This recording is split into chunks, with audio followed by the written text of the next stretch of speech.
Sir, आप जियो हजारों साल, हर साल के दिन हो 50,000। मुझको लंबी उम्र की दुआ न दो, जितनी गुजरी नागवार गुजरी है। मुझे इस बात की खुशी नहीं है कि आज मेरा जन्मदिन है, बल्कि इस बात की खुशी है कि मेरी गम भरी जिंदगी का चलो एक और साल कम तो हुआ। जिंदगी की उम्र इनके दुश्मनों की कम हो। मैं तो कहता हूं भाइयों, इस महफिल की उम्र भी इनको लग जाए। क्यों रामा रामा?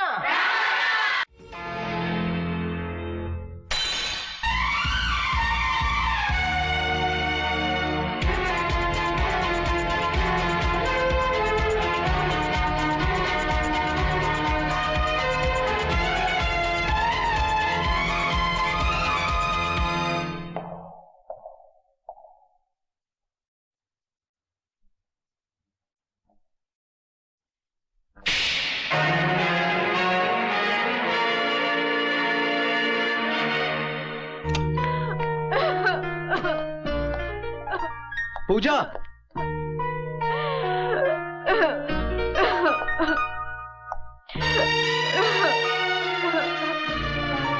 ए पूजा, अरे पगली, इसमें तेरा क्या कसूर था? तू क्यों रो रही? मैं जानता हूं पूजा कि तुम मुझसे बहुत प्यार करती हो और मेरे सिवा कोई तुम्हारे ख्याल में भी नहीं आ सकता। मैं तो सोच भी नहीं सकता था कि जिस आदमी को कल तक मैं एक देवता समझता था, वो इतनी गिरी हुई हरकत कर सकता है। मैं उसे कभी माफ नहीं करूंगा। मैं आज ही उसकी नौकरी छोड़ दूंगा, लौटा दूंगा उसकी दी हुई बंगले और गाड़ी की चाबियां। किसी शैतान की दी हुई सौगात से किसी इंसान की दी हुई खैरात ज्यादा अच्छी है। कल रात को जो कुछ भी हुआ, मास्टर, मुझे इस बात का बहुत अफसोस। समझ में नहीं आता मैं क्या करूं। एक काम करो, तुम जाकर उससे माफी मांगो। माफी? हाँ। अगर तुमने उससे माफी मांगी तो उसकी नजरों में तुम्हारा कद और ऊंचा हो जाएगा। लेकिन क्या वो मुझे माफ करेगी? क्यों नहीं करेगी? सिर्फ तुमने उससे प्यार नहीं किया था, उसने भी कभी तुमसे प्यार किया था। वो तुम्हारी भावनाओं को जरूर समझेगी। हाँ।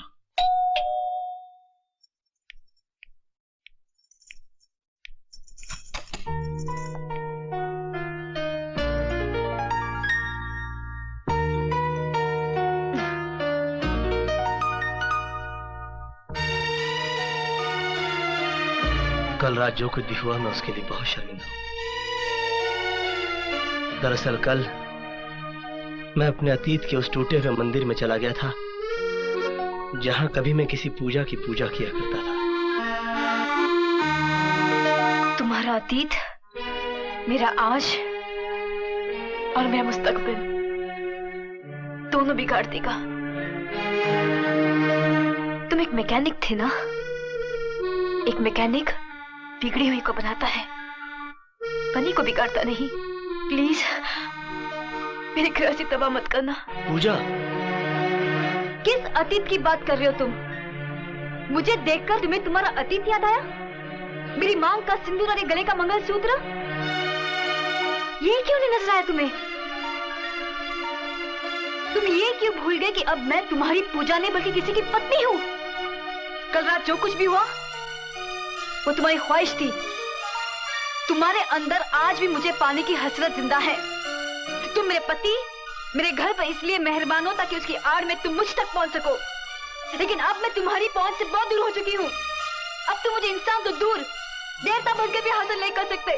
कभी नहीं, किसी भी जन्म में नहीं, किसी भी जन्म में नहीं, किसी भी जन्म में नहीं।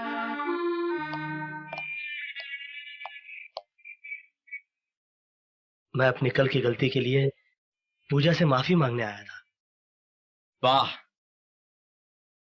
माफी भी बहुत खूबसूरत बहाना है दूसरी मुलाकात का। मैंने अपना इस्तीफा और तुम्हारे दिए हुए बंगले और कार की चाबियां तुम्हारे दफ्तर में छोड़ दी हैं। मुझे उम्मीद है कि आज के बाद तुम मेरी बीवी की तरफ नहीं देखोगे। दीपक, तुम मुझे गलत समझ रहे हो। मैंने तुम्हें नौकरी तुम्हारी डिग्री देखकर दी थी, तुम्हारी बीवी देखकर नहीं। मिस्टर कृष्ण प्रसाद, इस वक्त मेरे घर में मेरी बीवी के सिवा और कोई नहीं है। जब तुम भीड़ में सबके सामने उसे किस कर सकते हो, तो अकेले में। दीपक, तू मुझे उन गरजमंदों में से मत समझ जो नौकरी और प्रमोशन के लिए अपनी बीवी का गलत इस्तेमाल करके उसे रुलाते हैं। मैं जानता हूं तुम बहुत बड़े आदमी हो, लेकिन मेरी आन मेरी आबरू से बड़े नहीं।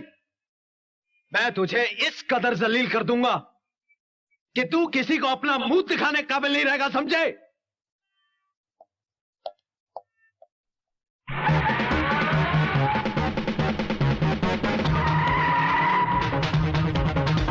तुम मेरे पति, मेरे घर पे इसलिए मेहरबान हो तक उसकी आड़ में तुम मुझ तक पहुंच सको।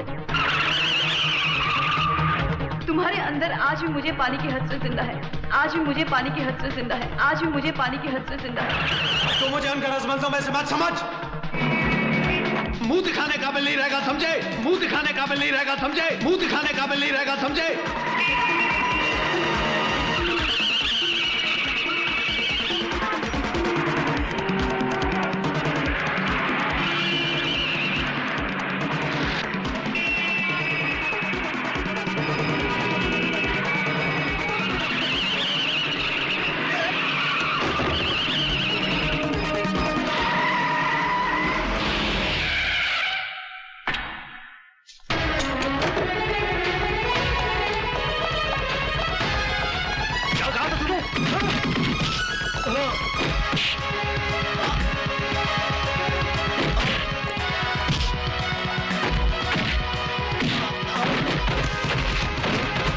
तू हमें दलील करेगा? कृष्ण प्रसाद को दलील करेगा? हट जा, बुझा।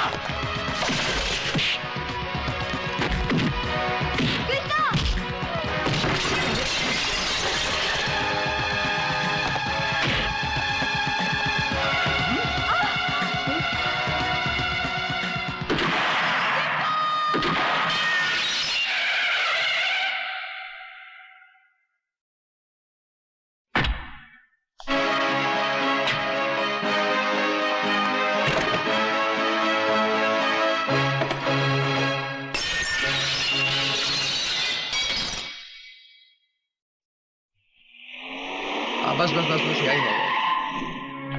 आइए। रामा रामा, क्या बात है लाली, ये सब क्या है? मिस्टर दीपक, आप पर चार्ज है। आपने केपी ग्रुप ऑफ इंडस्ट्रीज का लाखों रुपए का गबन किया है। What? Mister Deepak, you are under arrest.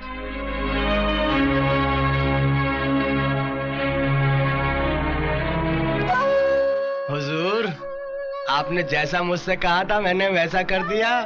दीपक को जेल भिजवा दिया। रामा रामा। हुजूर, आपसे एक बात कहना तो मैं भूल ही गया। उस दिन पार्टी वाले दिन दीपक की पत्नी मेल देखने आई थी, आपके चैम्बर में घुसकर अपनी तस्वीरें देख रही थी। मैं अचानक वहां पर पहुंच गया। मुझे देखते ही उसके चेहरे का रंग बदल गया। मैं समझ गया कि आपने मेरी जगह दीपक को क्यों दी थी। रामा रामा।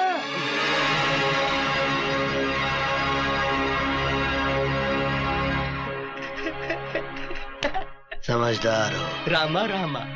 हजूर, मैंने आपका नमक खाया है। आपकी ये बात मैं बाहर जाके किसी से कहने वाला थोड़ा ही हूँ। मैंने तो पूजा जी से भी कह दिया था कि डरो मत, मैंने कुछ नहीं देखा। रामा रामा। लाली, इस दुनिया में लोग मोहब्बत से सिर्फ मोहब्बत करते हैं, मगर शायद मैं दुनिया का पहला शख्स हूं जिसने अपनी पहली मोहब्बत से जंग का ऐलान कर दिया है।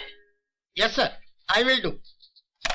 मिस्टर बजाज, मेरी समझ में ये नहीं आता कि आपको मैं कैसे समझाऊं। आपका केस बिल्कुल एक तरफा है, इसमें कोई गम नहीं है। आपके बेटे को सजा से कोई बचा नहीं सकता।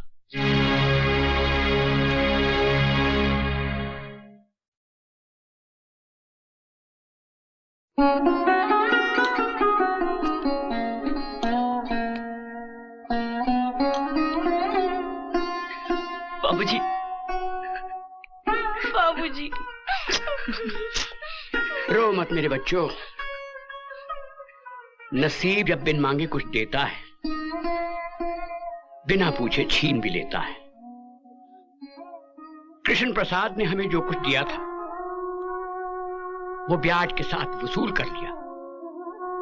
अब तुम ही बताओ कि जिस बच्चे ने चोरी से मां का दूध तक नहीं पिया, उस पर लाखों के फ्रॉड का इल्जाम लगा दिया गया। बाबूजी, आपने कोर्ट में अपील की? कहां अपील करूं बेटी? मुझे तो ऐसा लग रहा है कि ये कायदे कानून हम गरीबों को इंसाफ दिलाने के लिए नहीं, बल्कि अमीरों की सहूलियत के लिए हैं।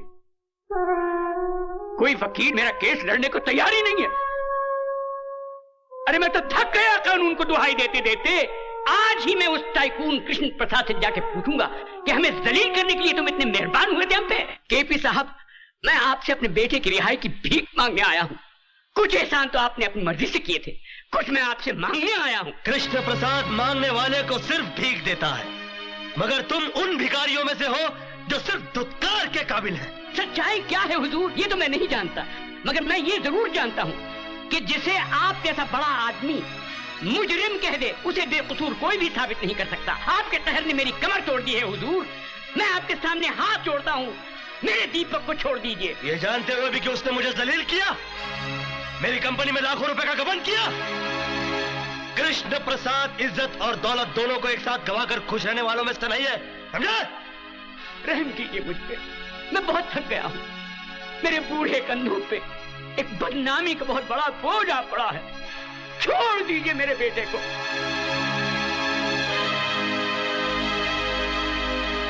ठीक है, मैं तुम्हारे बेटे को छोड़ देता हूं, तुम अपनी बहू को मेरे पास भेज दो। कृष्ण प्रसाद, कमीने! ये किसी गरीब की गर्दन नहीं है, एक टाइकून का गिरेबान है। उड़ा के बाहर फेंक दो इन्हें। कमीने! पहले मेरे बेटे को फंसा दिया, अब मुझसे मेरी बहू मांगता है। अबे मैं तो तुझे देवता समझता था और तू निकला सिर्फ एक आदमी, और वो भी एक नीच और गिरा हुआ आदमी। मिट जाएगा तू, बर्बाद हो जाएगा तू। लोग थूकेंगे तेरे इतिहास पर और लानत भेजेंगे तेरी हस्ती पर। ये मेरी बद्दुआ है तेरे लिए, समझे? ये मेरा श्राप है तुझे, कृष्ण प्रसाद।